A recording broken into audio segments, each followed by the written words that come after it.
Hello and welcome to today's video, where I'm going to be talking about direction of buoyage.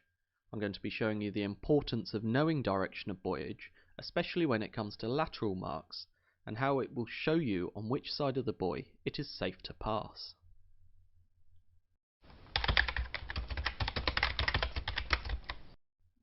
So when we're talking about direction of buoyage, let's understand the importance.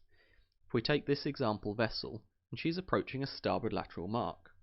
Of course, if she's following the direction of buoyage, she needs to leave that buoy on her starboard side. If you didn't know direction of buoyage, however, all of these vessels would also be leaving that buoy on their starboard side. There's no indication as to where the safe water actually is. On this diagram we can see the large underwater hazard bordered by starboard lateral marks. Now when we know where the hazard is, it's obvious on what side of the buoy we need to pass. But if we're just sailing along and all we can see is that buoy, we need to know direction of buoyage to know on which side we need to leave the buoy. On a chart, direction of buoyage would be given by this symbol. Sometimes it's coloured in like this, indicating green to starboard, red to port. And what direction of buoyage means is that if you're travelling in this direction following the arrow, you are following the direction of buoyage. In our example, the vessel needs to leave the starboard marks on her starboard side when following the direction of buoyage. Conversely, if she's running against the direction of buoyage, she would need to leave those marks on her port side. Now, as we've said, direction of buoyage on a chart is indicated by these two symbols. But there are also other ways to tell. If we look at it on a world scale, direction of buoyage runs clockwise around continental land masses.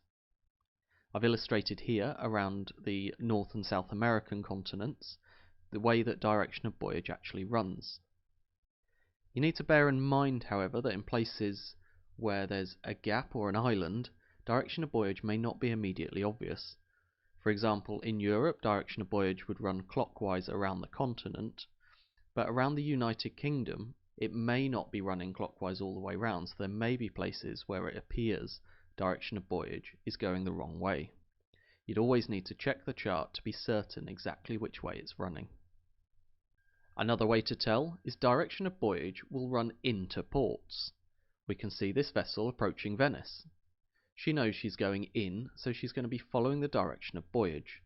She'll leave the starboard marks on the starboard side and the port marks on the port side.